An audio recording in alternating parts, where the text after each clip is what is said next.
Hello everyone and welcome back to Canadian Drivers. Guys, here is VJ. Just before the road test, we did the mock test on the highway. Similar to mock test, he was driving on the highway practicing. And the reason that we did that for before his road test, so at least he will be familiar with the car and do the right thing for the test. He already fell twice and he went by himself. And now, guys, I want him to tell you guys his experience and what he went through. And also, he will tell you guys something that will help you in the future if you're going for the test. So, VJ, go ahead, my friend. Let's talk. So, let me take you back to the beginning. So, back when I went for my G2, I found Alex because he is close by to me. And great lessons as always, you know, very, very insightful. He has a background in psychology, in case you didn't know, so he knows where your head is, right? Went for the G2 test. I previously had my G2, but I had failed it like 5 times to get it, and then it expired. This time, first time, passed the G2 one time, no problem, because I brought Alex, right? So Alex came with me, kept me calm, helped me understand the route just fine.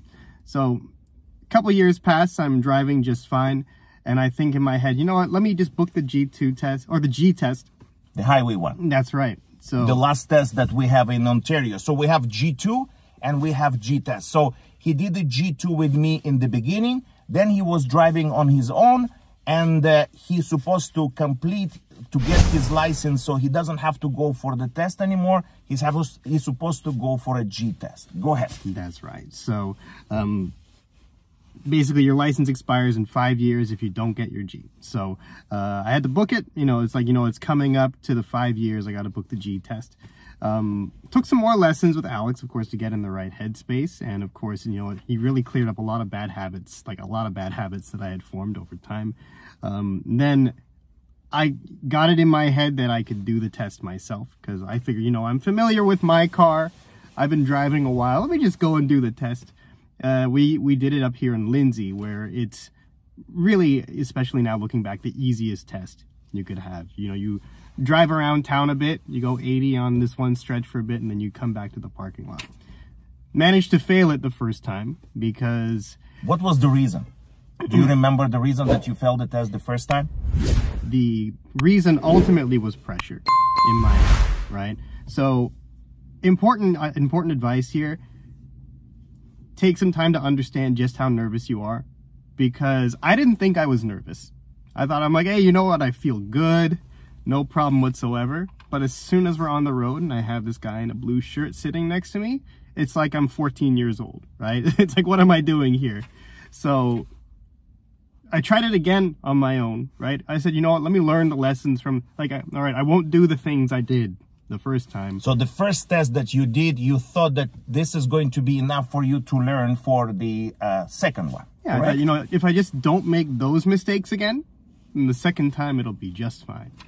Second time, almost finished out the test, and then there was one moment that was a little confusing, and I committed a dangerous action. The examiner had to stop me turning the wheel, and failed it a second time.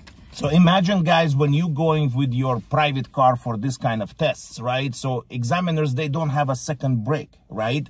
And that's what happens. So probably examiner also get nervous when you are trying to do your lane change, right? It was on the lane change, right? Yes. When you were trying to do the lane change, and there was a car coming, right? Mm-hmm. And you couldn't see, so examiner grabbed the wheel and tried to avoid the accident, correct? That's right.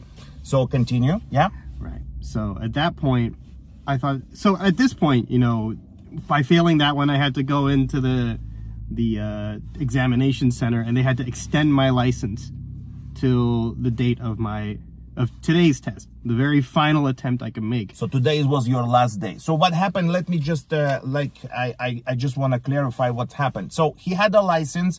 It was almost expired. What he did is he had one more chance, that it's today, that if he fell, he needs to start everything from the beginning, include the G1 and the G2 road test. Right. So today was like the day that if he doesn't pass, that's it. So he needs to start from scratch. So Go ahead. Basically, Alex would have to drive me home because I wouldn't be licensed to drive. Yes, so it's like they give him a temporary license until today, right? Not just today, until the conclusion of the road test. Right, I mean that until the day of the test, right? That's right. So after the test, they take your temporary license and you are not licensed anymore. You need to start from scratch. That's right. Go ahead, my friend. So just yesterday, I took another lesson with Alex, and I said, you know what, I want to get myself in the right headspace. I think I'm ready to pass it by myself. But then after a conversation with Alex, I clued into just how much I was missing out on by not bringing Alex, right? So, and then it clicked for me. I brought Alex the first time for the G2 test and passed it. Then 2 times I tried going by myself, I fail it. So I figured, you know what? If bringing Alex means I passed, I'm going to bring Alex this time too, So, right? that's what happened, right? Yeah, and look at this, right? So, most important advice, bring Alex. Just give him the money, take his car, and you're going to be just fine. No, but the amount of pressure that came off of me, knowing that I wasn't alone here, again, you might sit in your car alone and think, hey, you know what, I feel good. But you don't have an outside perspective to help you appreciate just how stressed you actually are until somebody is sitting next to you telling you where to go, and all of a sudden, you forget years of driving. And just before we were driving to Lindsay, he was driving. So I give him all the way to drive here to make sure that he's feeling comfortable, not just with the car, with the environment. And also we went through the route just to feel and to see if there is anything new on the road, right? Last time you had construction, right? This time we went through, there was nothing. So at least he's ready for that. Even the amount of stress, the amount of thinking how to do right. And VG, guys, I want to just say something. He is so very precise on the speed. He's looking around. But when there is a stress, and I just got the comment, somebody sent me the comment and said, I failed the test, I'm stressed, I don't know what to do next. So guys, the first thing what you have to do, it doesn't matter if you fail. Like VJ went until the end because his license is expired, correct? Right. So if and I always say, guys, don't wait until the last minute, because when you on the last minute going for the test, you will have more pressure. Right? You had that, right? That's right. But now everything is over. You have your license, and congrats, VJ. Thank you. And I know that you will drive safely. You have your own car and you're driving, but the timing when the test comes, that's totally different game, right? Yeah. So do you have anything to add to these viewers if they would if they have the same situation, what would you suggest them? What you will give the tips to make sure that they are ready for that and they will not make the same mistakes like you did before? If you're taking lessons and your instructor says that you're ready, you can take comfort in knowing that you've mastered all the skills you need to be able to pass the test. So you should never be going into the test feeling like there's something you're just not properly skilled at. And take your instructor's word for it. They understand you as an outside perspective. We get so much in our heads that we often forget that we actually are good enough already. Yeah. That's about it? That's what you want to say?